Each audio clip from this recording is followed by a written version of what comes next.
Bismillahirrahmanirrahim. Alhamdulillah wa masih diberi nikmat, mugi-mugi saged ngaji manfaat barokah fiddini wa dunya wal akhirah. Bismillahirrahmanirrahim. Qaluhu faslun ay hada faslun utawi kekono fasal suwiji. Takbir fasal wal kitabatu mustahabbatun idza sa'alaha al abdu. Ini membahas tentang akad kitabah. Akad kitabah itu terjadi zaman dulu, zaman masih ada budak. Zaman sekarang sudah tidak ada, tapi kita niati ngaji, niati mencari ridho rahmat Gusti Allah, mugi-mugi bermanfaat barokah.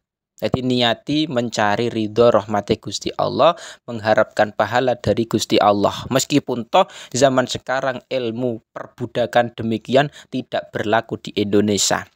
Kalau wal kitabatu utawi akad kitabah, akad cicilan, mustahabbatun iku den sunahake, disunahna mau idza salah ing dalem nalikane nyuwun ha ing kitabah sapa al abdu sapa kawula. Akad kitabah itu statusnya beda dengan mudabar. Jadi nek mudabar itu kan kemerdekaan budak digantungkan pada kematian seorang sayyid. Tapi kalau kitabah, kemerdekaannya itu dengan cara membayar. Nah, ini bedanya di situ. Nah, hukumnya kitabah adalah sunnah.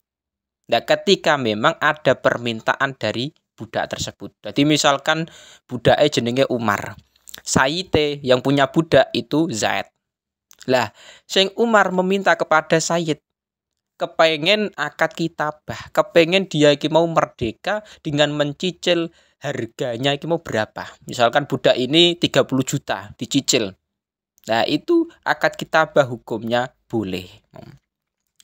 Wa kana lan ana apa al abdu ma'munan iku den percaya, muktasiban tur kang bisa nyambut gawe.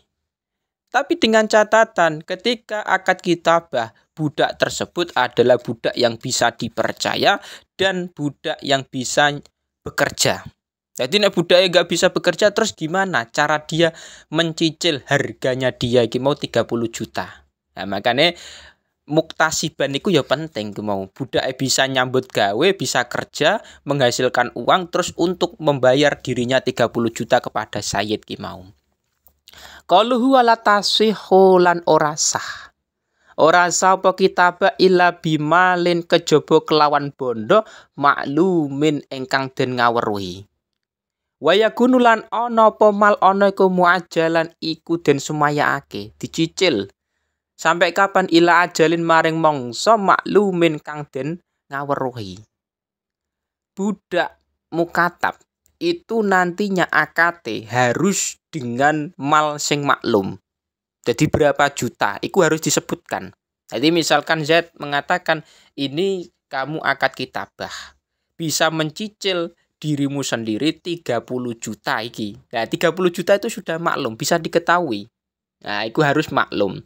Dan muajalan harus dicicil, enggak bisa langsung dibayar kontan enggak, tapi mencicil dirinya sendiri ila ajalin maklumin.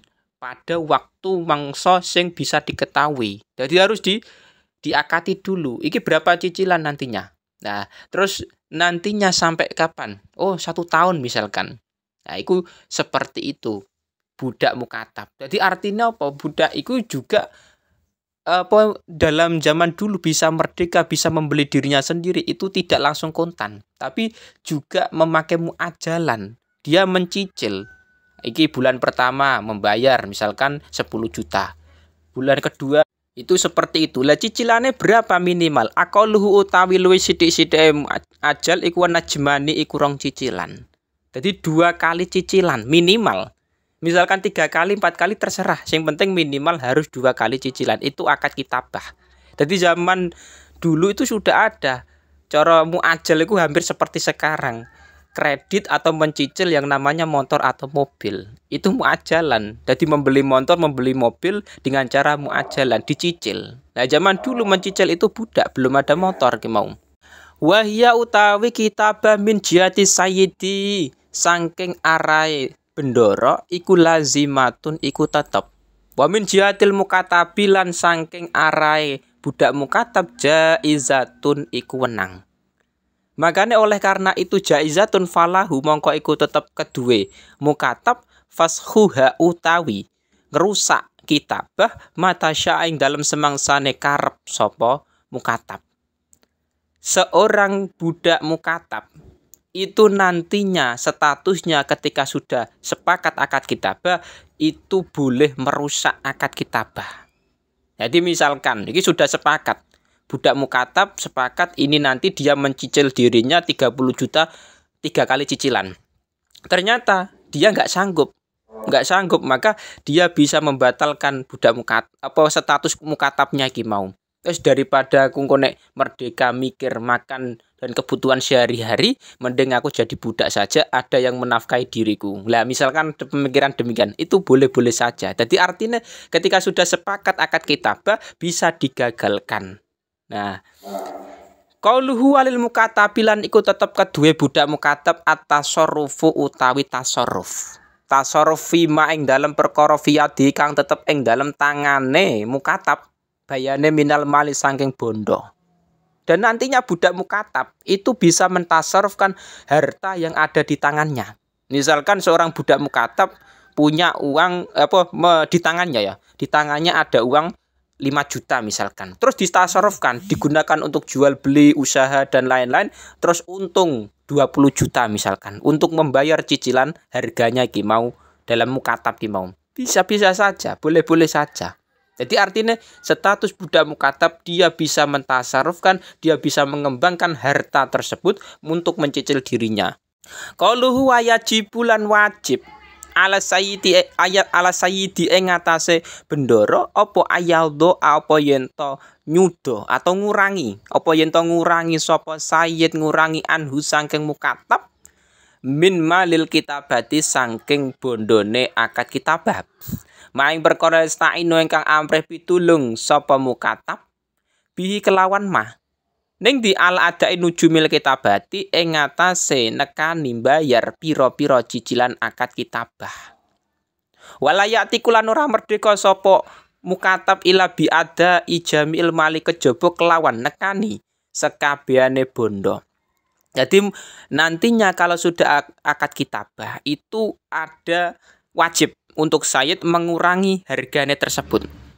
Jadi misalkan kesepakatan 40 juta, terus dikurangi sayyid misalkan 10 juta. Jadi budak mukatab tersebut hanya membayar 30 juta, Imam. Jadi enggak harga pas 40 juta enggak, tapi nantinya dikurangi. Ben apa? Yasta'inu bi ala ada'i nujubil kitabah, untuk menolong. Jadi ben ada kemudahan untuk budak mukatab ketika dia membayar cicilan mau sing asale 40 juta dikurangi jadi total ada 30 juta iki mau walayatiku ila bi adai jamil mali dan nantinya budak mukatab itu tidak bisa merdeka 100% kecuali sudah melunasi harganya dia iki mau. Jadi dia tidak bisa merdeka 100% ketika tidak bisa melunasi 30 juta misalkan iki mau. Itu dalam zaman dulu sendiri ku ada yang namanya budak, dan budak zaman dulu itu ada harganya. Sampai di situ dia iki mau bisa merdeka ketika memang bisa membayar dengan sebuah harta iki mau 30 juta misalkan iki mau. Nah zaman sekarang seorang rata-rata mayoritas Indonesia iki orang-orang merdeka, sudah tidak ada perbudakan lagi. Nah, ini hebatnya kita di Indonesia ini, alhamdulillah hidup di zaman yang mana kita tidak merasakan pahitnya menjadi seorang budak, mencicil dirinya, membayar harganya 30 juta, ini mau enggak. Tapi kita di Indonesia merdeka, mayoritas itu sudah bisa hidup sendiri, tidak bergantung kepada sayyid. Nah, zaman dulu kan enggak, seorang budak itu masih ada hubungan dengan sayyid. Tapi zaman sekarang enak, awak dhewe iki misalkan pengen kerja apapun itu terserah, tidak ada tekanan sama sekali mau. Nah, itulah hidup di zaman sekarang. Dan zaman dulu juga sudah ada cicilan-cicilan, sudah ada. Mencicil budak iki mau dirinya sendiri ben iso merdeka, 2 kali cicilan, 3 kali cicilan, 4 kali cicilan. Itu sudah ada. Zaman sekarang sudah berjalan di Indonesia, cuman yang dicicil itu bukan budak tapi kendaraan biasanya. Mulai motor dicicil 1 tahun, tiap bulannya berapa ratus, atau 2 tahun misalkan. Mobil pun demikian, sudah ada yang namanya akad cicilan itu. Jadi itu dalam akad jual beli sudah ada di Indonesia iki mau. Nah, itu seperti itu ketika kita di Indonesia diberikan nikmat status merdeka, tidak menjadi budak mukatab, tidak menjadi budak mudabar, itu awak dhewe kudune syukur alhamdulillahirabbil alamin, bisa merasakan nikmatnya merdeka, bisa menikmati ngaji, mugi-mugi manfaat barokah.